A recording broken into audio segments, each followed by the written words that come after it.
Magazine Sud Radio, c'est vous. Gros plan maintenant sur Blé Agri Éthique France, une démarche qui réunit des agriculteurs, des meuniers ou encore des artisans boulangers. Ludovic Brindejon, vous êtes le directeur général. Bonjour. Oui, bonjour. Comment est née cette démarche ? Cette démarche est née en Vendée. C'est une coopérative, la Cavac, qui appartient à des agriculteurs, qui a eu l'idée de monter ce pacte agri-éthique, donc entre l'agriculteur, le meunier et le boulanger. Un pacte avec plusieurs engagements pour chacun. Avec plusieurs partenaires et un engagement qui est très simple, c'est que l'agriculteur, le meunier et le boulanger s'engagent sur un prix de blé et de farine fixe sur 3 ans, déconnecté complètement des marchés financiers. Vous savez, le blé évolue énormément, ça crée des difficultés financières au niveau des entreprises de la filière.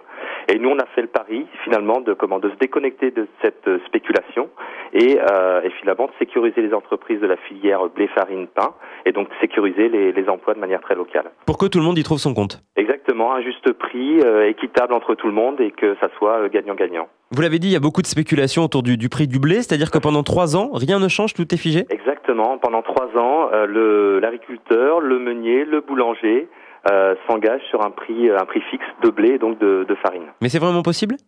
C'est tout à fait possible sur la preuve. Aujourd'hui, on lance la première boulangerie agri-éthique en Midi-Pyrénées, donc la boulangerie d'Émeric Cadenet à Lavore. Et c'est un exemple concret, je dirais, d'engagement dans cette démarche.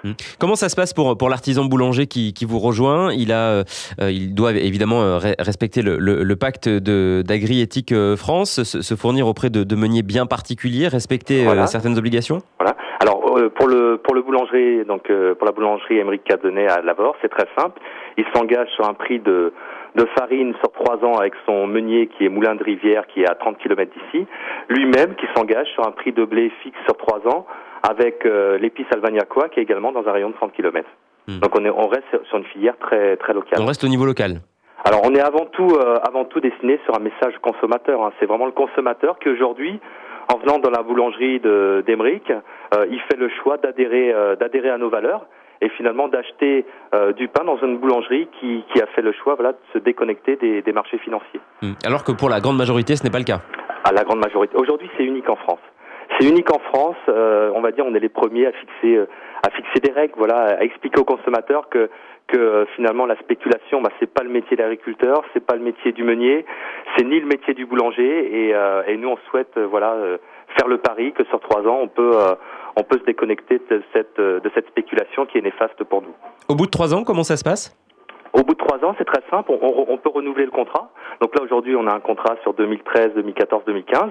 Et ensuite, on pourra renouveler le contrat sur 2016, 2017, 2018. C'est une démarche qui s'applique au blé, qui peut aussi se décliner à d'autres produits comme le lait, par exemple. Exactement. Aujourd'hui, on l'a appliqué à la filière blé, mais on a des réflexions en cours sur le vin notamment, le lait, les œufs. Il y a d'autres secteurs qui sont intéressés par cette démarche. Qui regardent pour l'instant votre démarche ou qui sont... Non. Des réflexions sont en cours, sont même avancées sur le sujet. Merci beaucoup Ludovic Brindejon, vous êtes le directeur général de Blé Agri Éthique France. Merci à vous et bonne journée.